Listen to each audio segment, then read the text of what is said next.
Hello, my Chucky fans. We have reached the finish line and have landed now to episode 8 of the Chucky TV series titled Chucky Actually, where he wields the world's quietest chainsaw. All I had was the world's smallest chainsaw. But as your honorary Chucky boy, I will be giving you my spoiler review for Season 2, talking about the finale as well as what we thought for the season overall, diving into some Easter eggs you might have missed, pointing out little details here and there, but I also really want to hear from you fans. Now that the season is over, we have seen all of Season 2 and the setup for a possible third season. Are you excited for where the show is headed? How did you feel about all this? Look, let's just get the elephant out of the room, guys.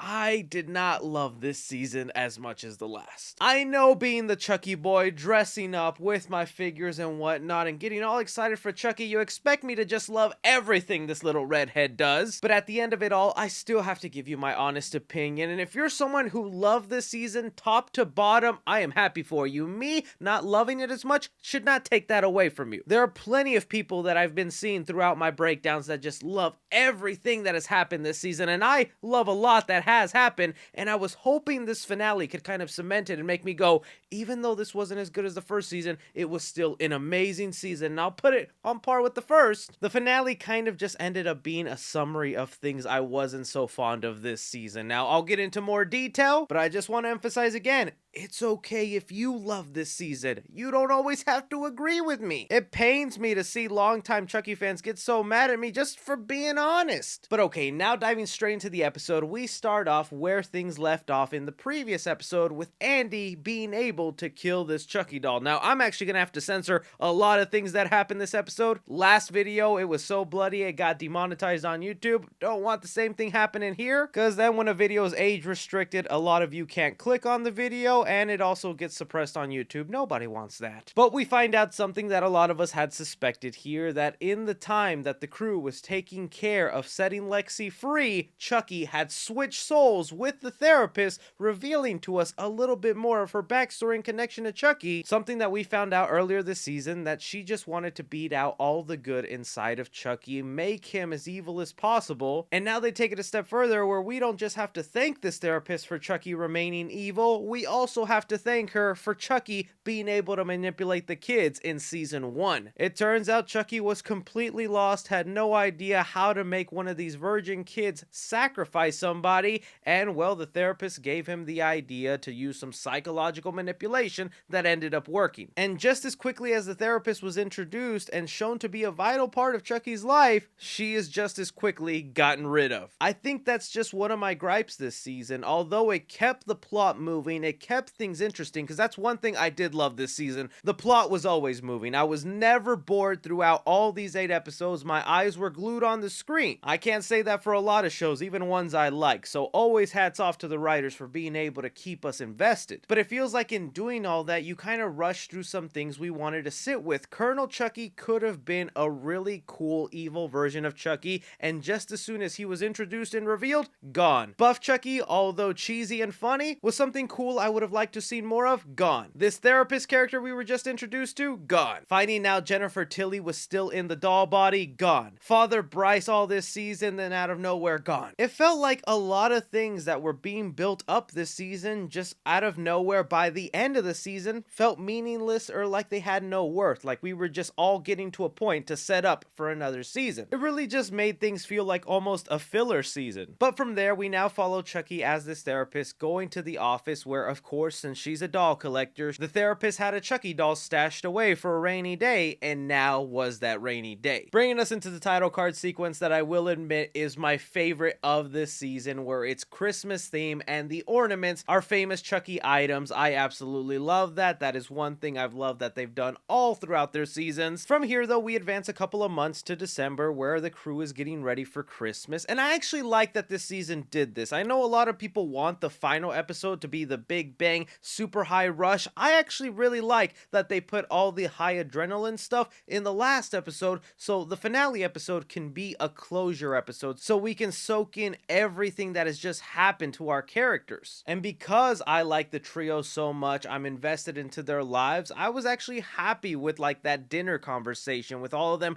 making up. And speaking on getting closure with characters, here we also get to find out what happened to Glenn. We all figured because of their gunshot wound they would be transferring their souls to the Glenn doll, and I gotta admit they kind of surprised me with the route they went with. I really just thought it was only going to be Glenn transferring their soul into the doll body, while Lachlan Watson as Glenda remained in that character. But no, after Tiffany / Jennifer Tilly sneak their way into the hospital and get rid of a cop in a pretty cool way that lit up the officer, that is one thing that they do get right, is these characteristic traits. Just seeing Glenda have the opportunity that, like, look, I'm a blood vicious killer. I have a body right in front of me I need to get rid of. I'm not going to hold back on this opportunity. That's another thing I want to praise this season. Glenn and Glenda to me were done well. Even though I've always said I wasn't a fan of Sita Chucky, I was a fan of Glenn and Glenda the character, and here I've loved everything involved with them. Down to the reveal that both of them have transferred their soul into the Glenn doll, technically making their soul whole again. This is what we've been hearing all season, is that they felt like they had an empty spot in their hearts, like there was something always missing. And that was because, just like what Chucky does where he splits his soul to all different doll bodies, we had one soul that was split in 2 human bodies. Now they're finally whole once again, and we get sort of a rebirth of Glenn, where I'm so happy Billy Boyd gets to voice Glenn again. We hear that lovely British accent. Gigi. Call me Gigi. I think that was actually a really smart choice. No offense to Lachlan Watson, they've been doing a great job all throughout this season, but that British voice is kind of iconic with Glenn. But it also made sense to me to give the Glenn doll a bit of a redesign. I like how the hair is now dyed a little orange. The makeup is perfectly fine with me. I will say maybe the outfit can use a little bit changing. It doesn't feel as iconic as Tiffany or Chucky's outfit, but they can work on that. In the end, with their newfound bodies, they decide they want to explore the world, where they want to be shipped off to England, where Glenn was actually raised for the most part of their life in the beginning of Seed of Chucky, but they're kind of lying when he says that's their roots. Don't you forget, you're also Japanese. Konnichiwa, Okasan, Otosan. I thought we'd forget that, did you, Don Mancini? Now, this could be a way for Glenn and Glenda to retire from the Chucky franchise altogether. They could live happily forever after in England, just exploring the world, having some fun. Chucky does get a bit of a mention in this episode that he needs to get revenge on those kids because they betrayed him. And with Chucky having this completion anxiety, he might go ahead and do that. But I gotta be honest, I'm completely lost on where they could take the Glenn and Glenda character. I like what they've done here, but now I'm like, they're off in England, they're doing their own thing. Are we all going to England? But going back to the trio, who are now happy, all made up, waiting for Santa to arrive down the chimney, when it's actually Chucky Santa with his very silent chainsaw he bought. What the hell? I deserve it. When I tell you, the Seed of Chucky-isms are very present every episode this season. We have hit Batman and Robin levels with Chucky now, okay? Just like Batman. 7 million. Never leave the cave without it. Chucky does the same. At the same time Chucky's about to go after them, Jennifer Tilly shows up to the residence because earlier the mom had posted on Instagram the Belle doll that I could have sworn was blown up in episode 1, and well, by the end of this episode, turns out it was blown up, and that's not a real Belle doll, but we'll get to that in a sec. Jennifer Tilly is heading there just because her human body is wanted for murder, and Tiffany would rather transfer her soul into the body of a doll because that's just an easier life for her. Bumping into, of course, the mayor in her own house, where Chucky decides to give us the best kill of the entire season, a top kill in the franchise, I might add, that was super bloody and awesome. This was cool. I wish I could show some of it in this video, but it is too graphic, splitting the mother in half with a chainsaw. It was fantastic. Even more surprising and caught me off guard is when Lexi shows up to action, is seeing her mother just split in half, so angry, and decides to just chop up Chucky right there and then. I did not see that coming. I'm glad Lexi got her moment and she was able to take down Chucky. As that's being handled downstairs, Tiffany goes up to the bedroom of Caroline to retrieve the Belle doll, where it's actually a trap, and Jake and Devin are there ready to stab her out. And that's when we get revealed one of the twists of this season that I feel just came out of nowhere and is only a small continuation from season 1. Caroline being turned evil and thinks Chucky is her real father and needs to listen to him. And look, I have nothing against with something like this happening. If Chucky can convince a child that he's his father to follow in his footsteps and get them to kill, awesome. But here, it did not feel earned. It literally felt out of nowhere, just not as well built up. I know there's things that you can carry over from season 1 and a little bit from the first episode, but even then, I don't feel it's enough to warrant this huge of a change, to warrant this big of a reveal. And so honestly, this reveal to me was very unsatisfying. If you wanted to do a little evil girl going around killing, tell us the story we didn't get to see involving Alice. That's Nika's niece from Curse of Chucky. We see at the end that Chucky takes over her soul, and then from there, Chucky just has a bit of fun going around killing as Alice. And then we later found out in Cult of Chucky what happened to her body. It was fun for a while. People trust cute little girls almost as much as cute little dolls. But little girls can get hurt when their victims try to fight back. Then they ain't so cute anymore. I honestly would rather see that. Chucky pretending to be a little girl, luring in perverts or other people, and then just killing them off. Oh, that'd be entertaining. But now just to see out of nowhere this little girl turned evil and work side by side with Chucky, how many partners do you have to have, Chucky, to realize you need to fly solo? Still, in this moment in time, we thought the last Chucky doll was dead and gone. So here I'm like, okay, are they setting up a season where we just follow Tiffany and this little girl Caroline as the new killers? But before we can get the big reveal of what's actually going on, we get another character returning from season 1, Miss Fairchild, who looks like might be the guardian of these 3 kids since now they're orphans and seem to believe them that Chucky is the cause of all this. That was an open-ended thing they left from season 1, and just goes to show you this finale didn't have much impact with everything they were building up. A lot of these things were just continued story threads from season 1. Was just another thing that I didn't feel that satisfied with. Cutting us now to 3 weeks later, where Tiffany has gotten herself a makeover so she doesn't look like Jennifer Tilly. She is still taking care of Caroline, which that relationship makes sense to me. Tiffany has always had an urge to be a mother, and this is a little girl with a killer instinct. They're gonna get along well, especially with her kids having left her in England. But the big reveal they have here is that this actually was not the Belle doll. It did blow up in episode 1, and it was actually a Chucky doll in drag, makeup and all, who was laying dormant for 3 weeks. Why? Like, one, Jennifer Tilly seems so adamant to want out of her body and into the doll body, and then as soon as she gets that doll, I'm gonna wait 3 weeks before I decide to transfer myself over. And then 2, Chucky is literally in that doll the entire time. His only remaining doll body, I'm just gonna lay still here and do nothing for 3 weeks.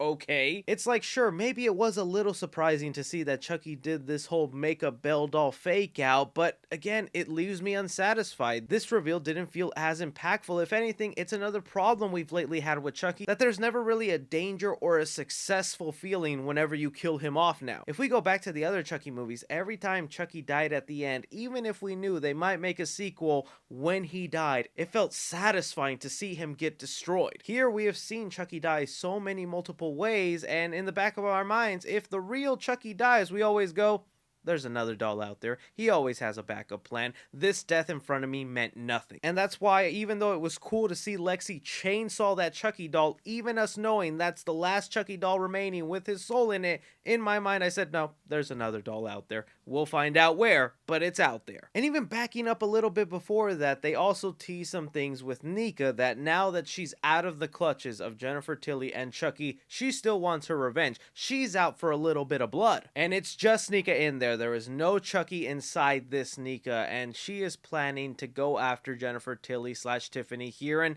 I guess that's cool. I could totally understand her wanting to do that, but that just doesn't feel within Nika's character to me. I feel that she got away now. She would try to rebuild her life or be something better, and just seeking out this revenge, I don't know. It doesn't feel exactly like the Nika I know. It feels like what would happen if Chucky was still inside of Nika. But I guess they had to find some sort of way to keep Nika invested and part of the show if they're going to go with season 3. Because I'll just say it, Nika is the best part of this entire series. Everything Fiona Dourif has done for the Chucky TV series in season 1 with dressing up like her father and being Charles Lee Ray, fantastic. And then in this season with having to play that duality of Chucky and herself, also fantastic. Nothing against the trio of kids, Jennifer Tilly, all these other wonderful actors in the show.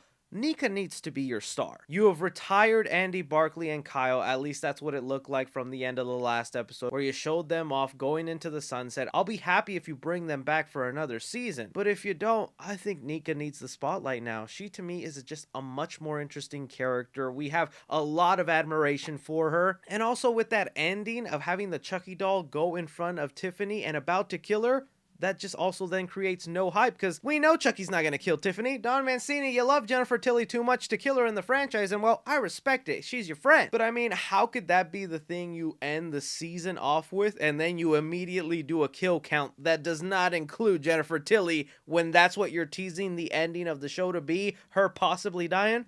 We know she ain't dying. Yet that's what was being set up while Nika is also on a revenge path for her, even though she's about to die by Chucky. Just like, it's just not a satisfying conclusion. I sound like such a Debbie Downer loser a-hole. I know. I feel like such a douche. I never want to be such a downer for the things I love, but I'm only this much of a downer because I have such a passion and love for Chucky that my fandom makes me want it to be perfect. I know it'll never be that, but last season wasn't perfect and I loved it. So really, I don't know. I'm obviously still going to watch a third season if it happens. Don Mancini mentioned that they didn't get the green light yet for it, but if they don't, he would happily finish off these stories in a movie. And with the open threads you let off, Glenn, Glenda in England, Nika after Tiffany, while Chucky is about to kill Tiffany, the trio thinking they have gotten rid of Chucky are in Hackensack being teenagers, how do you mesh that all into a movie that's actually interesting? I'm sure you can find a way, and I will be there day one as soon as we can see it. But I gotta admit to you, I am not as excited to see these story threads unfold as much as I was at the end of season 1. But doubling down, even though this finale kind of let me down and made me realize I just don't love this season as much as the first, I still had a good time this season. I am not stopping watching this show anytime soon. Season 3, if it happens, I'm still gonna be there watching it, but it will be probably my make or break season. If things continue down this same tone and path where it's comedy way over the story and drama, continuing to lead in those Seed of Chucky-isms, I'll probably be checking out. But if they can find a way to balance some of those great Chucky comedy moments with horror, intrigue, drama, thrills, oh,